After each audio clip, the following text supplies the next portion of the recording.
Okay hello. तो last class में हम लोगों ने जाना किसके बारे में, कंसंट्रेशन के बारे में। अब बात ऐसी है कि देखो, अगर हम लोगों को कंसंट्रेशन बोलना हो तो बहुत आसान है। लाइक अगर तुम चाय पी रहे हो तो उसमें चीनी अगर कम है तो बोलोगे बहुत कम चीनी है, ज्यादा है तो तुम बोलोगे बहुत ज्यादा चीनी लग रही है, बहुत मीठी लग रही है, बहुत कम मीठी है। या फिर उसमें चाय पत्ती जो डालते हैं उसके कलर के हिसाब से हम बोलेंगे कि चाय पत्ती बहुत ज्यादा डाल दी, चाय पत्ती बहुत कम डाली। ये सब बातें होती हैं। बट वही होता है कि अगर मान लो ऐसा हम लोग एक्चुअल में तो कर नहीं सकते, चलो ऐसा समझ लो कि अगर एग्जाम में मार्क्स की बात आई तो ऐसा तो नहीं बोल सकते तुम्हारे अच्छे मार्क्स है तुम्हारे बुरे मार्क्स है, ऐसा नहीं बोल सकते ना। तुम्हें एक नंबर दिए जाते हैं कि तुम्हारे इतने नंबर आए हैं, ठीक है। अब उसके बाद नंबर आने के बाद तुम्हारा डिसीजन होता है कि अच्छे हैं या बुरे। वैसे ही हमारे पास कंसंट्रेशन को भी एक्सप्रेस जब हम करेंगे तो हम ऐसे नहीं बोल सकते डाइल्यूट है, कंसंट्रेटेड है, सैचुरेटेड है। वो बोलने का अपना एक अलग तरीका है। बट मुझे एक नंबर चाहिए, प्रॉपर नंबर एक्सप्रेस करने के लिए कि हाँ इस चीज में कंसंट्रेशन इतनी है। तो कंसंट्रेशन एक्सप्रेस करने के लिए अगर मान लो तुम्हें कंसंट्रेशन सोल्यूशन का बताना है तो तुम सिंपली क्या कर सकते हो, अमाउंट ऑफ सोल्यूट अपॉन में सोल्यूशन या फिर अमाउंट ऑफ सोल्यूट अपॉन में सॉल्वेंट। अब इसका क्या मतलब है, एग्जांपल हम चाय का ही एग्जांपल लेते हैं, ठीक है। कि हमने इतनी चाय बनाई, चलो 2 बार, ठीक है। मतलब 2 बार क्या, एक ही बार उसी चीज को हमें एक्सप्रेस करने के मेरे पास 2 तरीके होंगे, ठीक है। ऐसा बोल सकते हैं कि मेरे पास अगर मैं बोलूं कि एक पूरे के पूरे कप में, एक कप में मैं एक चम्मच चीनी डालता हूं, ठीक है। तो मैंने क्या किया, ये एक चम्मच चीनी जो है वो किसका बता रही है मेरे पास, ये बता रही है सॉल्यूट बता रही है। और पूरी की पूरी चाय जो है वो हमें क्या बता रही है, पूरा क्या बता रही है, सॉल्यूशन बता रही है। अब क्यों ऐसा, क्यों तुम्हें पता ही है कि सॉल्यूट और सॉल्वेंट मिलके क्या बनाते हैं, सॉल्यूशन बनाते हैं। सॉल्यूट वो होता है जिसको मिक्स करते हैं, सॉल्वेंट वो होता है जिसमें मिक्स करते हैं, है कि नहीं। तो यहाँ पे वही है ना कि दूध में तुमने थोड़ा सा पानी डाला, ऐसा सिंपल एग्जांपल के समझो कि तुमने मान लो पानी के अंदर, है ना, पानी के अंदर तुमने मान लो वो चीनी डाल दिया, नमक डाल दिया, तो पानी सॉल्वेंट होता है, चीनी या नमक सॉल्यूट होता है। वैसे ही सेम एग्जांपल के साथ अब देखो, पहला तरीका तो ये हो सकता है कि एक कप के हिसाब से तुम्हें 1 चम्मच चीनी डालना है, तो ये भी तरीका हो सकता है। या फिर हम ये बोलते हैं कि जब चाय बनाते हैं तो हम लोग लगभग इतना दूध यूज करते हैं, थोड़ा सा पानी यूज करते हैं। चलो ऐसा समझ लो कि मेरे पास आधा कप दूध है, आधा कप पानी है कि नहीं। तो मैंने ऐसा बोला कि आधा कप दूध में तुम्हें 1 चम्मच चीनी डालना है, ठीक है, 1 चम्मच। अब तुमने यहां पे जो बात बोली वो किसके हिसाब से बोली है, सॉल्वेंट के हिसाब से, जिसमें मिक्स कर रहे हो उसके हिसाब से।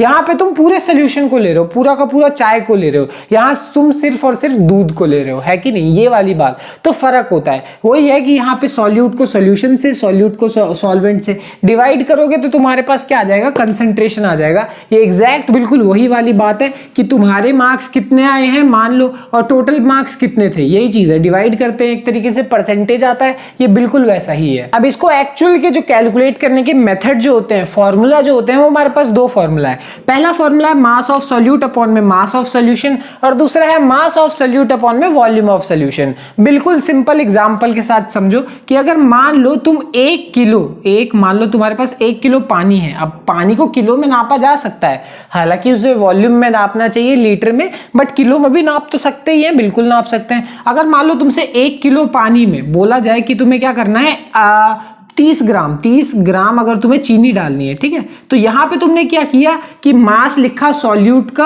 और मास लिखा किसका, सॉल्वेंट का। वैसे मिक्स होके दोनों सॉल्यूशन बनाएंगे, बट यहां पे दोनों का तुमने क्या लिया, मास लिया, है कि नहीं।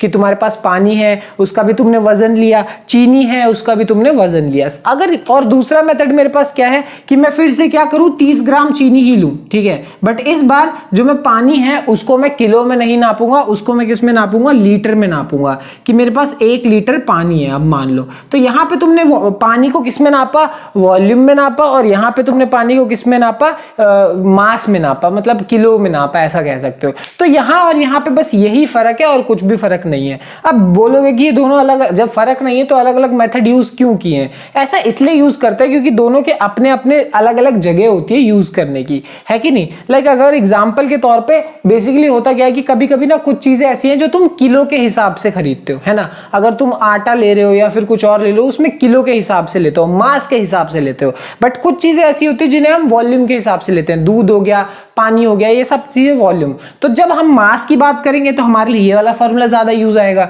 और जब हम वॉल्यूम की बात करेंगे तो ये वाला फॉर्मूला ज्यादा यूज आएगा। अब जैसे फॉर्मूले को समझना है तो सिंपल एक बहुत बेसिक सा न्यूमेरिकल देखते हैं। यहाँ पे बोला है कि a solution contains 40 gram of common salt, यानी मेरे पास जो सॉल्यूट का मास है, यहाँ पे नमक को मिक्स किया गया है, उसको मैं सॉल्यूट लेके चलता हूँ, उसका जो मास दिया हुआ है वो कितना दिया है, 40 ग्राम्स दिया हुआ है, ठीक है।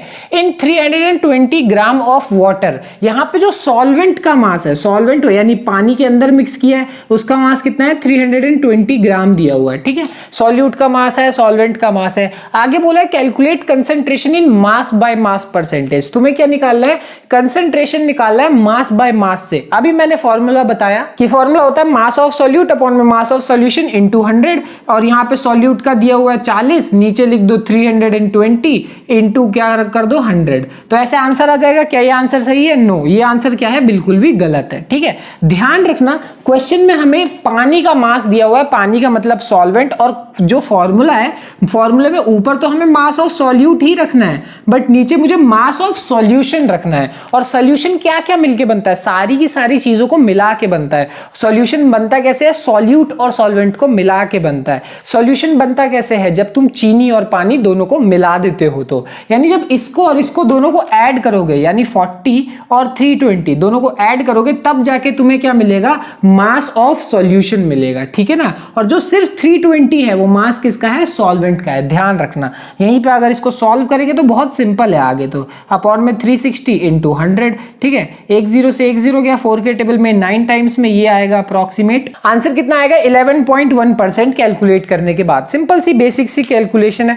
देखो इस क्वेश्चन से ये जो परसेंटेज आया, इससे क्या पता लग रहा है, इससे हमें ये पता लग रहा है कि तुम कहीं से भी कंसंट्रेशन, मुझे नहीं पता मेरे पास कितना पानी है, कितना सोल्यूशन है, बट उसमें 11% क्या प्रेजेंट है, उसमें 11% नमक है। ये कहोगे तो थोड़ा आइडिया लगता है कि हाँ, अगर 100 ग्राम होगा तो उसमें से 11 ग्राम क्या होने वाला है, नमक होने वाला है। तो इस तरीके से हम क्या करते हैं, कंसंट्रेशन को एक्सप्रेस करते हैं। कंसंट्रेशन सिर्फ बोल दिया उससे काम नहीं बनता, उसको हमें एक्सप्रेस भी करना आना चाहिए। अब देखो मैंने क्वेश्चन को थोड़ा सा बदल दिया। क्वेश्चन में यहाँ पे क्या बोला है कि a solution contains 40 gram common salt, यानी सॉल्यूट का मास 40 ग्राम है, और यहाँ पे 2 लीटर ऑफ वाटर, पहले क्या दिया था, 320 ग्राम वजन दिया हुआ था, अब मुझे उसका वॉल्यूम दिया और वो कितना दिया, 2 लीटर पानी में, ठीक है। आगे बोला है कि calculate concentration in mass by volume, तो तुम्हें अब मास बाय वॉल्यूम से निकालना है। पहले तुमने क्या किया था, मास ऑफ सॉल्यूट करा था और यहाँ पे वॉल्यूम ऑफ सॉल्यूशन करा था, है कि नहीं, मतलब मास ऑफ सॉल्यूशन किया था।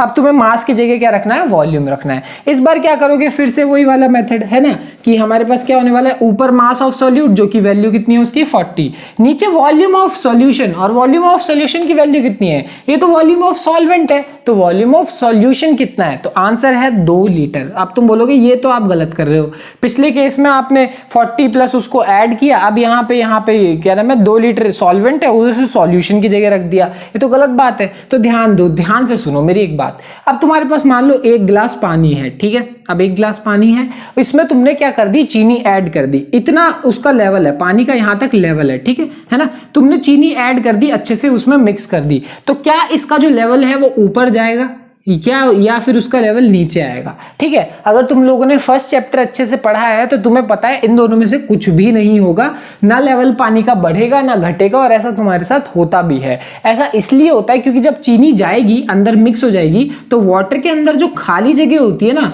वो वहां चली जाती है। ओवरऑल कहने का मतलब तुम चीनी ऐड करो, नमक ऐड करो, कुछ भी ऐड करने से वॉल्यूम ना ही बढ़ता है ना ही घटता है। तो यानी अगर तुम लोग 2 लीटर पानी ले रहे हो तो ओवरऑल 40 ग्राम नमक मिलाने के बाद भी वॉल्यूम 2 लीटर ही रहेगा, ना ही वो बढ़ेगा ना ही वो घटेगा। एक सिंपल कंसेप्ट है, बेसिक सा कंसेप्ट है। इसीलिए सॉल्वेंट का अगर वॉल्यूम भी 2 लीटर है तो वैसे ही सॉल्यूशन का भी वॉल्यूम कितना हो जाएगा, 2 लीटर ही हो जाएगा। यहां बस एक बात ध्यान रखना कि अगर तुम्हारा सॉल्यूट का मास ग्राम में दिया हुआ हुआ है, तो तुम्हारा वॉल्यूम जो होगा वो हमेशा मिलीलीटर में होना चाहिए, ठीक है। यानी 1 लीटर में 1000 मिलीलीटर होते हैं, तो 2 में कितने होंगे, 2000 मिलीलीटर होंगे। अगर मास ग्राम में दिया है तो मिलीलीटर, वही अगर ये केजी में दिया हुआ था तो इसको हम लीटर में लिखते हैं। अब इसका क्या रीजन है, क्या कारण है, ये बातें तो मैं तुम्हें फिजिक्स में बताऊंगा। ये किलोग्राम तो ये लीटर क्यों, ये ग्राम तो ये मिलीलीटर क्यों, ये बात की कहानी है, इसके बारे में छोड़ो। अभी के लिए बस इतना समझ लो कि ये ग्राम में दिया है तो तुम्हें इसे मिलीलीटर में कन्वर्ट करना जरूरी है, और 1 लीटर में